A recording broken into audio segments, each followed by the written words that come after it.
말씀으로 우리의 마음을 회복하게 하시며 또한 강하게 하시는 하나님의 놀라운 은혜와 크신 능력이 사모하는 심령 위에 충만하게 부어지기를 간절히 축복합니다. 여러분 혹시 스크루테이프의 편지라는 책을 아십니까? 스크루테이프의 편지. 여러분 이 책은요 20세기 기독교 최고의 변증가라고 불리는 C.S. 루이스의 책입니다. 여러분 이 대표작 중에 하나인데요 꼭 한번 읽어보셔요. 진짜 꼭 읽어보셔야 합니다. 이 C.S. 루이스가 순전한 기독교라는 책도 있고요 여러 가지 책이 있지만요 대개 무신론에서 회심하고 체험해서 주님 앞에 나와서 이제 기독교를 변증하는 인생을 살았는데 너무 논리적이고 너무 체계적이에요. 책이 너무 좋더라고요. 제가 여러 가지 읽어보면 좀 어려울 수도 있는데요 특별히 이 스크루테이프의 편지는요 제가 생각할 때는 철로 역전 다음에 꼭 읽어봐야 할 책이라고 좀 생각됩니다. 그럼 여러분 꼭 한번 사서 읽어보시면요 이 책의 내용은 다음과 같습니다. 경험 많고 노회한 악마 스크루테이프가 조카이자 풋내기 악마인 윈무드에게 인간을 어떻게 유혹해야 할지에 대한 방법을 쓴 책입니다. 그래서 31가지의 주제로 이 책의 내용이 구성되어 있는데요 특별히 어떤 것이냐면 가족 간의 갈등, 기도의 어려움, 영적 침체, 인간의 본성, 남녀 간의 차이, 사랑, 쾌락, 욕망이라는 이러한 이 인간을 어떻게 이런 것을 가지고 유혹할 건지 그 고참인 이 삼천이 스크루테이프가 이 정말 이 사단으로부터 이제 악마를 부여를 받은 그 사람에게 쓴 내용이에요. 잘 봐라, 인간은 어디가 약하고 이렇게 유혹해야 된다. 막 이런 것들을 쓴 내용이에요. 여러분 이 통찰력이 되게 뛰어나요. C.S. 루이스가 인간의 내면의 통찰력과 인간의 본성과 이런 게 뛰어나서요. 이 책을 읽으면 좀 재밌기도 해요. 그래서 여러분 꼭 한번 읽어보시면 좋은 책이라고 할 수 있습니다. 여러분 제가 왜 이렇게 이 책을 권하냐면요 여러분 오늘 설교의 제목처럼 미혹의 영도 끊임없이 일한다라는 사실이에요. 미혹의 영도 끊임없이 일한다라는 사실이에요. 뜬금없이 목사님 뭐 이런 얘기를 합니까? 왜냐하면 제 경험이기 때문에 여러분 잘 들어보셔야 합니다. 미혹의 영은요 목사도 가만히 내버려 두지 않습니다. 여러분 이거 꼭 기억해야 돼요. 진짜 여러분 참 중요한데요. 제가 경험되어졌던 것을 이 말씀을 통해서 좀 녹이려고 했습니다. 여러분 좀 잘 들어보셔요. 여러분 흔히 우리가 하나님의 신실하심과 성실함을 나타낼 때 어떤 구절을 대표적으로 꾼냐면요 시편 121편 4절의 말씀을 많이 인용해요. 한번 읽어볼까요? 같이 읽겠습니다. 시작. 이스라엘을 지키시는 이는 졸지도 아니하시고 주무시지도 아니하시리로다.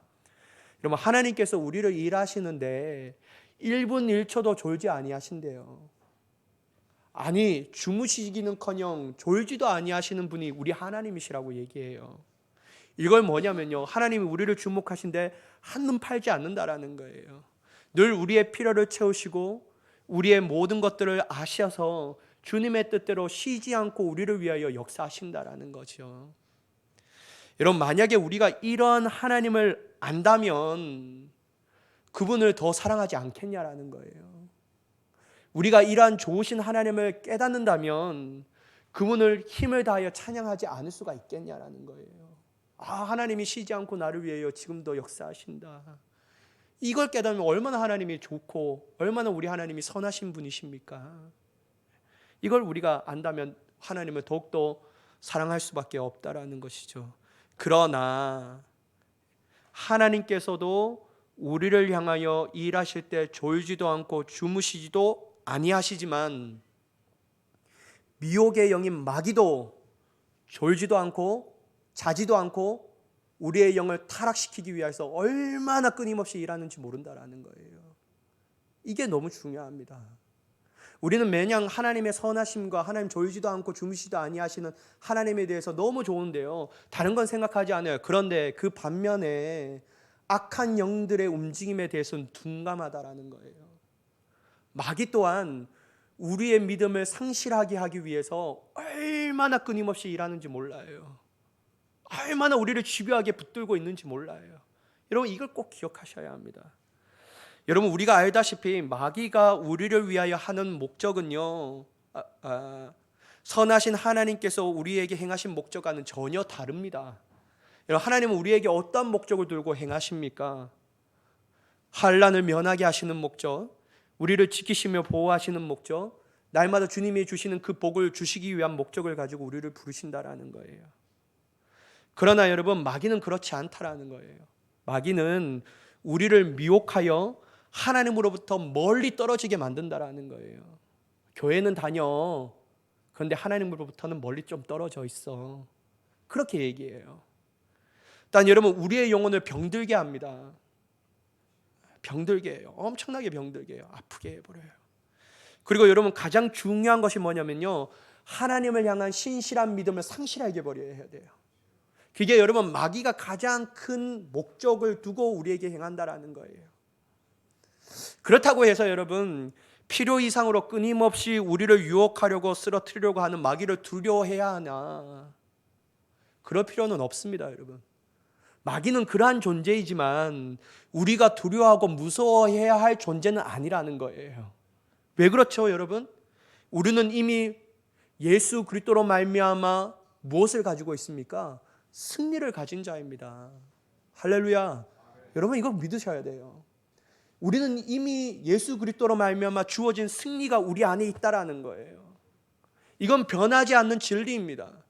변하지 않는 진리예요. 그래서 여러분, 승리를 가진 우리가 마귀와 그의 악한 영들을 두려워하지 않는 이유가 여기 있다라는 거예요. 필요 이상으로 두려워할 필요가 없어요.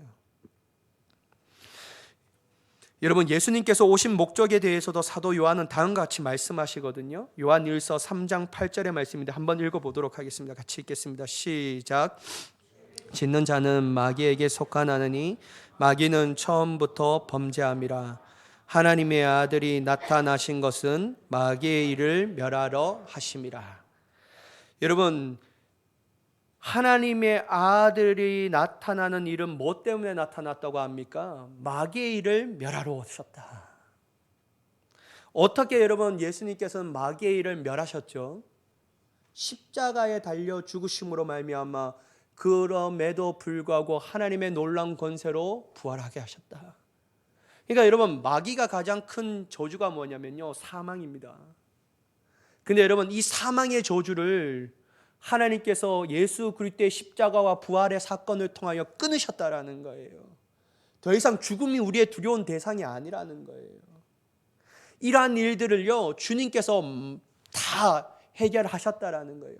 마귀가 아무리 길고 날고 써도 괜찮아요, 여러분. 이미 마귀는 우리 앞에 패배한 존재이기 때문에, 마귀는 주님의 역사를 통하여 망한 존재이기 때문에, 그래서 여러분, 이제는 더 이상 우리의 두려움이 대상이 되지 않는다라는 것이요. 그러나 중요한 것은 뭐냐면요, 하나님의 때까지는 마귀는 계속해서 믿는 사람을 미혹한다라는 거예요.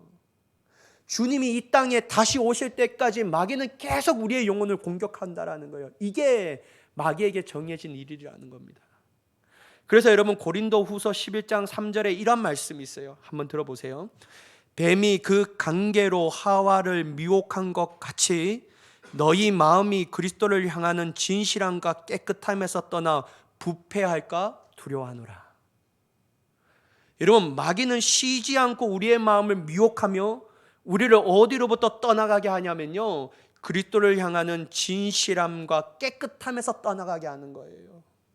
이게 여러분, 마귀가 주님 오실 때까지 하는 일이라는 거예요. 믿는 자, 너 예수님 믿으니까 내가 가만히 내둘게, 이렇게 하지 않아요, 여러분. 계속 그 믿음을 흔들려고 끊임없이 우리를 미혹하고 있다라는 거예요.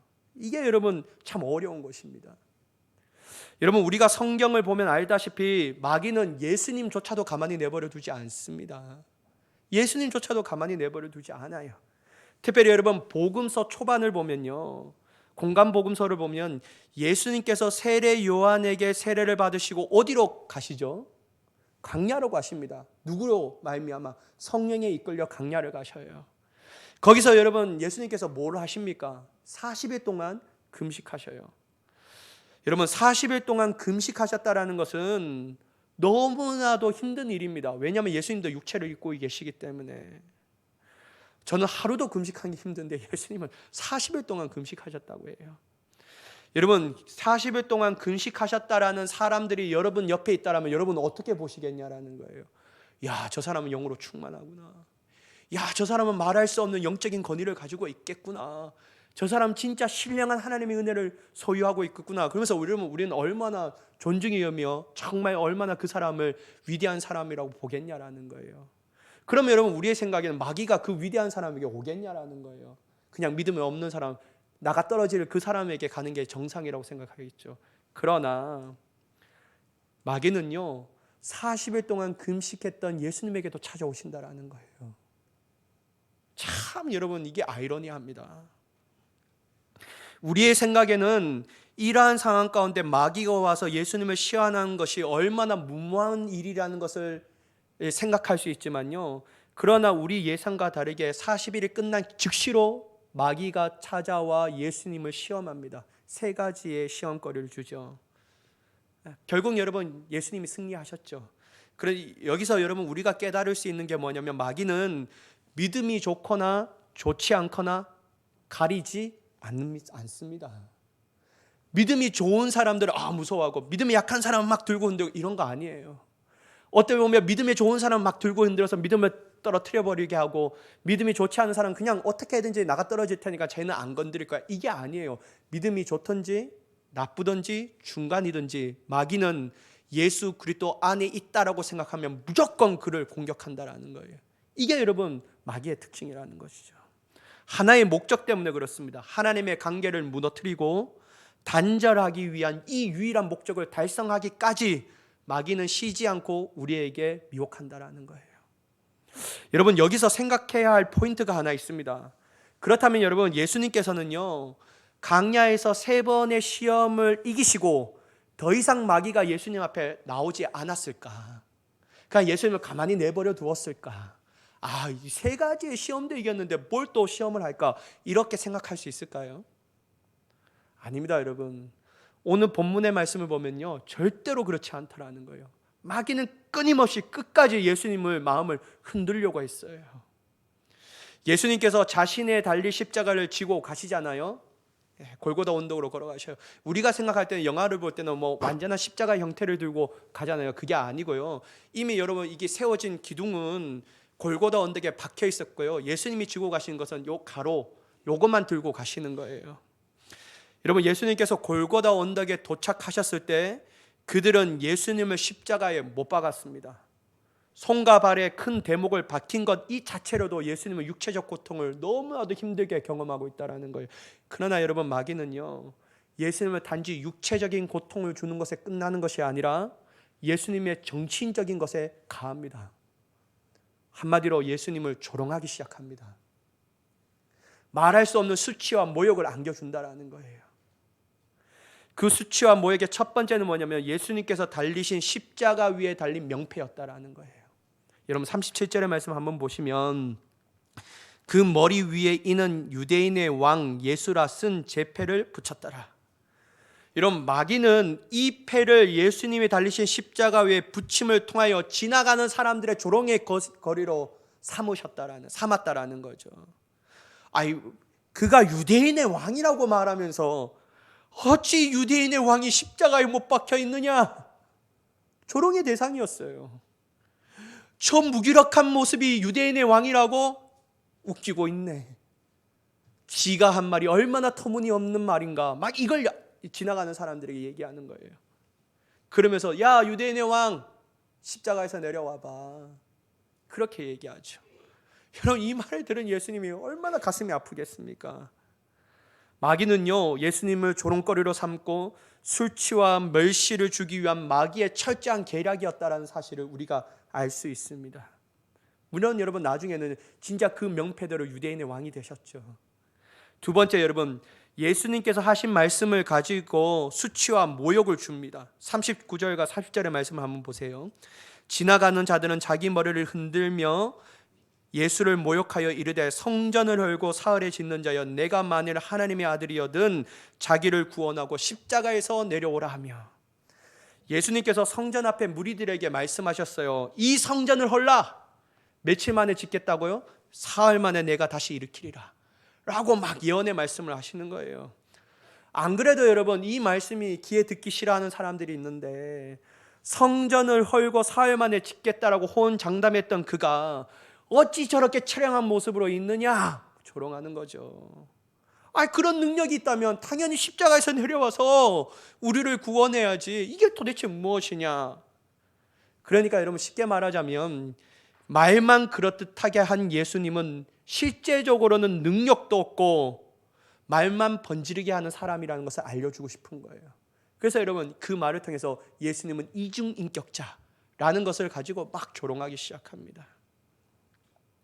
여러분 세 번째, 대제사장과 서기관들과 장로들이 함께 예수님을 조롱합니다. 42절과 43절의 말씀을 보시면요, 그가 남은 구원하였으되 자기는 구원할 수 없도다. 그가 이스라엘 왕이로다. 지금 십자가에서 내려올지어다. 그리하면 우리가 믿겠노라. 그가 하나님을 신뢰하니 하나님이 원하시면 이제 그를 구원하실지라. 그의 말이 나는 하나님의 아들이라 하였도다 하며, 그들은 예수님이 하나님의 아들이라는 것을 말하며 십자가에 달리신 예수님 앞에 뭐라고 얘기하며, 하나님 앞에 도움 좀 요청해봐. 네가 하나님의 아들이라며. 하나님의 아들이 지금 이러한 상태가 있는 게 우리 보고 믿으라고? 안 믿어. 어떻게 하면 믿겠다고 얘기합니까? 내려오면 믿겠다라는 거예요. 하나님의 아들이 십자가에 달린 것 보고 하나님이 가만 내버려 두시겠느냐? 네가 요청하면 하나님이 당연히 구원해 주시지 않겠냐? 그러니까 네가 하나님의 아들이면 제발 이 십자가에서 내려와 라고 얘기하는 거예요. 여러분 그들이 생각할 때 예수님이 하나님의 아들이 아니라는 것을 얘기하는 겁니다. 이제까지 예수님이 했던 그 모습, 말, 모든 것들이 그 세상을 어지럽게 한 종교 사기꾼과 다를 바가 없다는 것을 얘기하고 싶었다는 거예요. 여러분 마귀는 아주 치밀한 전략을 가지고 있어요. 사랑하는 여러분, 저는 이런 것을 볼 때요, 마귀는 때로는 신실한 그리스도인을 넘어뜨리려고 할 때 어떻게 넘어뜨리냐면요, 조롱과 멸시와 천대와 박해로 넘어뜨립니다. 예수 그리스도를 닮아가려고 하는 거룩한 마음으로 충만하여 삶 가운데 순종의 모습으로 살아갈 때 그러한 모습을 마귀는 그냥 내버려 두지 않습니다. 어떻게 할까요, 여러분? 주위에 있는 사람들을 사용해요. 어떻게 해요? 조롱합니다. 예수님을 믿는데 별나게 유별나게 믿네 그냥. 저렇게 무식하게 예수님을 믿어. 그냥 적당히 해, 적당히. 하나만 해, 하나만. 막 네 보고 있으면 내가 부담스러웠고 미치겠다. 네가 뭐 예수님 되려고 하냐? 네가 뭐 성인이야? 언젠간 다 넘어질 건데 그만해. 야, 그거 하다 보면 다 힘들 때가 와. 그러니까 그만해. 하여튼 예수님 믿어도 저렇게 별나게 믿는 사람들 때문에 하여튼 안 돼. 마귀의 전략입니다, 여러분. 여러분 우리 주위에 예수님을 닮아가는 사람들에게 나도 모르게 그렇게 얘기할 때가 있다라는 거예요. 부담스럽다. 예수님 믿어도 저렇게 별나게 믿어야 되나? 그래서 여러분 그 사람에게 조롱과 수치와 멸시와 천대와 박해를 주는 거예요. 여러분 첫 번째 마귀의 전략은 이것 때문에 뭐를 하려고 하냐면요, 이런 얘기를 듣는 우리가 은혜로 충만해야 하는데 그 얘기를 들을 때 우리 안에 말할 수 없는 인간적인 분노가 나타나는 거예요. 나를 이렇게 조롱해? 이야. 그래서 여러분 십자가에 죽었던 우리의 정욕과 고집과 우리의 자존심이 다시 살아납니다. 그래서 인간적인 분노를 그 사람들에게 나타내버려요. 이러면 마귀의 전략에 확실하게 넘어진 겁니다. 이런 전략이 있고요. 두 번째, 어떻게 하기를 원하냐면요, 사단은 우리로 하여금 창피함과 부끄러움을 느끼게 하여 거룩한 마음과 열정과 그리고 순종을 빼앗으려고 합니다. 내가 이렇게 하면 안 될 것 같다. 더 얘기할 것 같은데. 그래서 난 적당히 해야 되겠구나. 이 마음을 주는 거예요. 여러분 성경은 이러한 예를 분명하게 우리에게 말씀하셨어요. 갈라디아서 2장 11절에서 13절의 말씀 한번 보시면요, 게바가 안디옥에 이르렀을 때 책망받을 일이 있기로 내가 그를 대면하여 책망하였노라. 야고보에게 온 어떤 이들이 이르기 전에 게바가 이방인과 함께 먹다가 그들이 오매 그가 할례자들을 두려워하여 떠나 물러가매 남은 유대인들도 그와 같이 외식함으로 바나바도 그들의 외식에 유혹되었느니라. 이런 게바가 누구죠? 베드로입니다. 베드로가 안디옥에 있을 때요, 그가 이방인 그리스도인과 함께 식사하였어요. 여러분, 이방인 그리스도인이라는 것을 어떻게 알 수 있냐면 할례 받지 않는 사람들이었다라는 거예요. 그러니까 여러분, 할례 받지 않는 그리스도인들과 같이 식사하다가요, 야고보에게 한 데서 온 사람들이 들어왔어요. 그러니까 여러분, 게바의 마음에, 이 베드로의 마음에 어떤 마음이 들었냐면요, 할례를 주장하는 자들이 그들이 두려워서 슬그머니 도망갑니다. 왜냐하면 할례 받지 않는 어떻게 이방인들과 함께 너가 식사를 하냐, 그게 율법에 맞는 얘기냐, 막 이렇게 책망할까 봐 두려워서 그 자리를 피해버려요. 베드로는 수치를 당할까 봐 그 자리를 뜬 것이었어요. 여러분, 예수 그리스도의 복음 진리 안에서 자유케 되었는데 육신의 할례가 무엇이 중요하냐 라고 말하면서 그 자리를 지켜야 되는데요, 마음의 할례가 더욱더 중요하지 라고 그들의 이방인 그리스도인들을 대변해야 되는데, 베드로는요 그렇게 책망받을까, 수치를 당할까 그 자리를 피합니다. 그러니까 여러분, 마귀는 이런 거 잘 이용합니다. 아주 잘 이용해요. 치밀한 자입니다. 하지만 여러분, 우리가 예수님의 말씀을 안다면요 절대로 그렇게 할 수가 없어요. 예수님은 마태복음 5장 11절 12절에 다음과 같이 말씀하십니다. 함께 읽어보도록 하겠습니다. 긴데요, 같이 읽어볼게요. 시작. 나로 말미암아 너희를 욕하고 박해하고 거짓으로 너희를 거슬러 모든 악한 말을 할 때에는 너희에게 복이 있나니 기뻐하고 즐거워하라. 하늘에서 너희의 상이 큼이라. 너희 전에 있던 선지자들도 이같이 박해하였느니라. 여러분, 우리가 수치와 멸시와 조롱과 부끄러움을 당할 때 우리가 주님의 말씀을 기억했다라면요, 그 자리를 피할 수 있을까요? 우리 안에 거룩한 마음의 열정과 단 하나님에 대한 순종, 끝까지 인내하는 마음이 사그라질까요? 아닙니다, 여러분. 왜냐하면요, 조롱과 책망과 수치와 멸시와 부끄러움을 받을 때마다 우리 안은 도리어 기뻐하거든요. 왜냐하면요, 멀리 보였던 하나님의 상이 내 앞에 가까이 온 거예요. 하나님의 은혜의 복이 내 앞에, 눈앞에 밝히 보인다라는 거예요. 그러니까 여러분, 그것 때문에 우리 마음이 상하고 우리의 마음이 떠나지 않습니다. 그러므로 여러분, 우리는 수치와 멸시와 조롱과 박해와 부끄러움을 당할 때 절대로 움츠리지 말아야 합니다. 여러분, 속지 마세요. 속지 마세요. 왜 속습니까, 여러분? 그것 때문에 왜 힘들어하냐라는 거예요. 왜 그것 때문에 거룩한 자리에서 떠나려고 합니까? 그것 때문에 왜 여러분 우리의 인간적 분노를 투영해서 우리의 믿음이 한순간에 사라지게 합니까? 그거 아닙니다, 여러분. 마귀의 계략을 여러분 철저하게 말씀으로 깨달아야 합니다.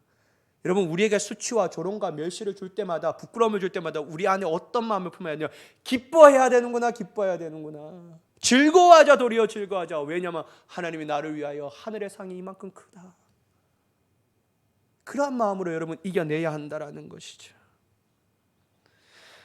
또한 여러분, 마귀는요 우리에게 끊임없이 미혹함으로 하나님의 뜻을 방해합니다. 이루지 못하도록 해요. 여러분, 오늘 본문 40절, 42절, 43절 한결같이 마귀가 사람을 이용하면서 예수님 앞에 미혹하는 것이 있어요. 그게 뭘까요, 여러분? 한번 보셔요. 40절, 여러분 40절, 42절, 43절 보시면요, 어떤 것을 계속 사람들을 통해서 예수님을 미혹할까요? 그게 뭐냐면요, 네가 하나님의 아들이거든 십자가에서 내려와라. 이걸 계속 미혹하는 거예요. 반복하면서 계속 미혹해요. 말하는 대상은 달라졌는데 동일하게 이 말을 계속하는 거예요. 여러분, 하나님께서 예수님을 이 땅에 보내신 이유는 무엇일까요?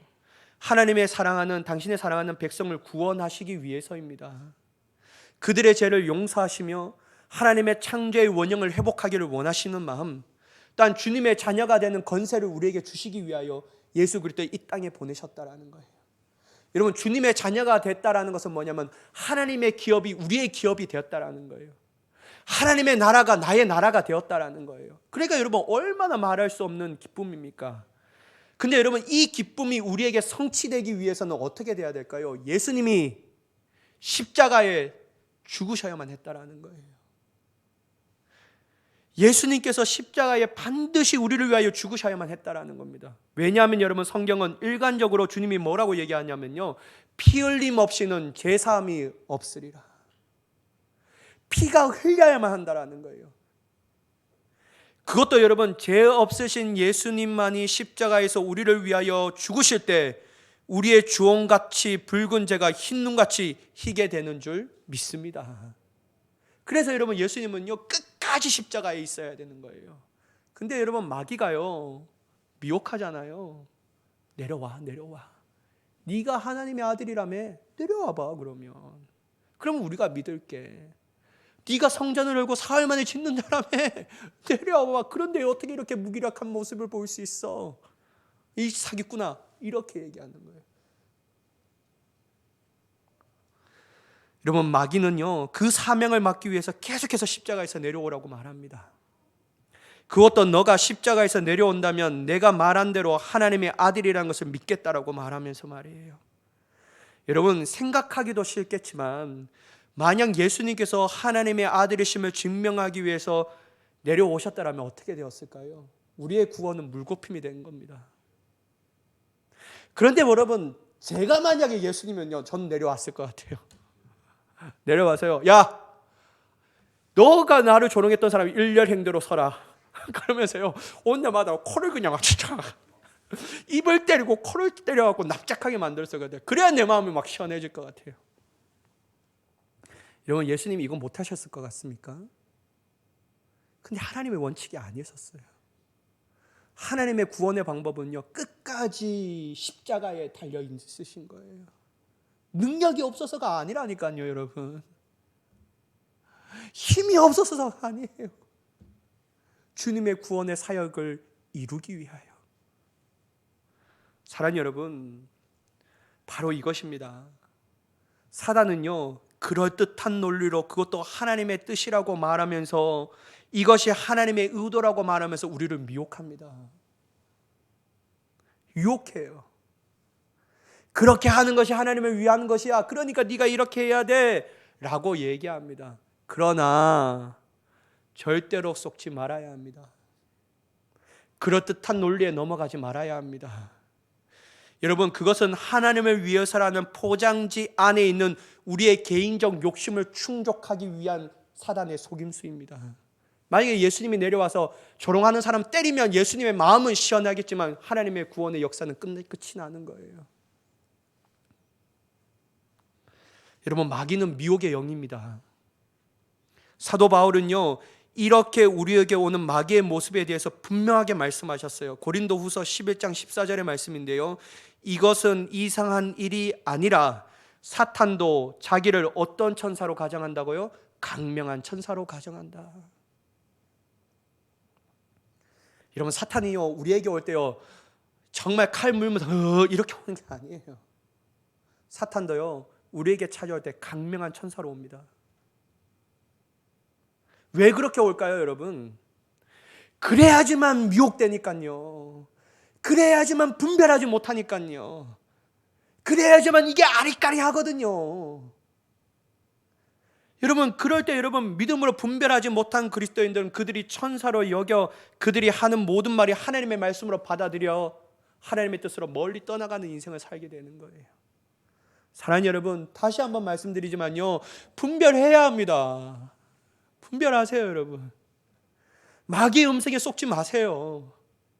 강명한 천사로 오는 마귀의 유혹에 절대로 넘어가지 마세요. 특별히 여러분, 제가 2주간에 마귀가 나에게 장난쳤던 것은 어떤 것을 가지고 장난쳤냐면요, 저의 감정을 가지고 막 뒤흔들더라고요.